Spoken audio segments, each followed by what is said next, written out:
Би хамгийн камер авчаад тэр олон тохиргоо, тэр олон товчлуурын учрыг олохгүй нэлээд оролдож болж за авто дээр нь буюу ногоон дээр нь лавжээ гэж бодсон. Яг л жоох хөвгт анх дугуйнд сурахтаа хоёр хажуудалтаа тулгууртаа жижигэн дугуй хийгээд тэрийг дугуйнд сурсан мэтэр баярлж явдагчлаа. Адилхан байсан. Танд л гэж хэлэхэд та яг одоо зориг гаргаад хоёр жижигэн дугуйгаа аваад дугуйгаа унд сурахыг хичээгээрэй.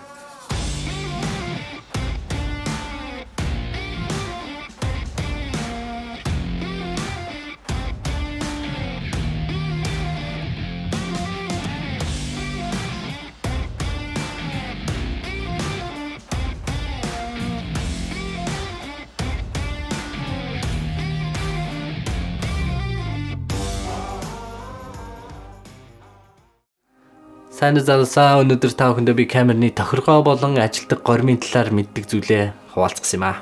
Тохиргооны талаар ярихаас өмнө хамгийн түрүүнд exposure triangle буюу камер хэрхэн яаж гэрлийг өөр буулгаж авдаг талаар тайлбарлаж өгсөн дээр байх. Камернууд нь зургийг авахдаа shutter speed буюу хөшигний хурд, aperture буюу дурангийн онголт, ISO буюу мэдрэгчний хэмжээнээс шалтгаалж зураг өөр буулгаж авдаг байгаа. За энэхүү гурван маань гуруула хэр их гэрэл орох вэ гэдгийг гуруула шууд хамаардаг болохоор ямар нэгэн нөхцөлд хоорондоо гурвалжин хэлбэрээр шууд уялдаа хамааралтай байд юм а. Жишээлбэл юу гэсэн үг вэ гэвэл aperture буюу дурангийнхаа онголтыг том онгойлгох тус маш их гэрэл орно. Тэрнтэй зохицуулахын тулд хөшгөнийхөө хурдыг маш хурдтай болгож гэрлийг багасгаж өгч жишээтэй. Мөн ISO буюу мэдрэгчний хүчин чадлыг хэр их нэмэх тусам их гэрэл ороод түүндээ тааруулж та дурангийнхаа онголтыг багасгах юм уу хөшгөнийхөө хурдыг ихсэх. Ингэж харилцан уялдаа холбоотой гурвалжин маягаар ажилладаг байгаа. Энийг бол exposure triangle гэдэг байгаа. За ингээд камерны тохиргоон дээр бол auto буюу ногоон өнгөтэй А үсгтэй ч юм уу auto гэж бичсэн тохиргоо байгаа. Энэ бол камер тэр exposure triangle-ийн бүх юмыг өөрөө мэдрээд таны өмнөөс шийдвэр гаргадаг байгаа. Та бол зөвхөн камераа бариад чиглүүлэгчийн үүрэг гүйцэтгэнэ гэсэн үг байгаа. Тэгээ энэ бол нэгэсэндээ хажуудалтаа дугуй хийгээд тэр дугуйг чинь түшиж явж байгаатай юм адилхан байгаа. Мөн бас semi auto буюу хагас автомат горимуд байгаа. Энэ нь бол AV гэж зарим камер дээр байдаг. Зарим дээр нь болохоор зүгээр дангаас A үсгтэй бас байдаг. Энэ нь aperture priority буюу aperture та өөрөө зөвхөн сонгоод гэсэн үг байгаа. Shutter speed бүрэн ISO-гийн чинь камер шийдэж өгөөд та өөрөө зөвхөн дурангийн хэр онголтыг f-stop number та өөрөө шийднэ гэсэн үг байгаа. Нөгөө нэг хагас auto mode нь болохоор shutter priority буюу зарим камер дээр S үсгээр тэмдэглэгдсэн байгаа. Зарим дээр TV гэж ихэвчлэн Canon-ы камернуудад тэмдэглэгдсэн байгаа. Энэ нь юу гэхээр shutter speed буюу хөшгөний хурдыг та өөрөө тохируулж өгөх хэрэгтэй байгаа. Ингэснээр камер бол таны хөшгөний хурдан зориулж бусад нөгөө хоёр зүйлийг нь камер сонгож өгдөг байгаа. Эдгээр нь бол хагас auto байна.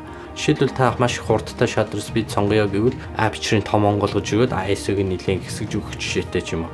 Иймэрхүү маягаар ажилладаг байгаа. Shutter speed-эн дээр нэмээд танд зөвлөгөө хэлэхэд хэрвээ та handheld буюу гар дээрээс зураг авах гэж байгаа бол та камерныхаа дурангаас шалтгаалаад shutter speed-ээ бас тэрхий доошлуулах байх хэрэгтэй. Яг гэвэл энэндээс шалтгаалаад зураг чинь чичиргэнтэй, хөдөлгөөнтэй буюу motion blur ордог байгаа. Жишээлбэл та 50 мм-ийн дуран барьж явах юм бол та 1 секундын хуваах нь 50-аас илүү доошоо гарахгүй байх хэрэгтэй. Их жишээтэйгээр явдаг.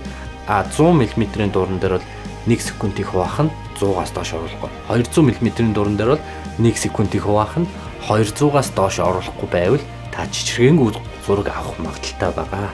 Хамгийн сүүлд нь хэлэхэд бүрэн механик буюу manual mode байгаа. Энэ бол хамгийн гоё мод байгаа. Та ингээр та яг бүрэн камерынхаа эзэн нь болно гэсэн үг. Та энэ дээр өөрөө хүснээр зураг аавн таны мөн бас камер таны өмнөөс шийдвэр гаргаж өгөхгүй та өөрөө бүх шийдвэрийг гаргаж бүх юма тооцоолж хийдэг болохоор энэ нь маш их сонирхолтой мод байгаа. Та аль болох manual дээр авахыг хичээгээрэй.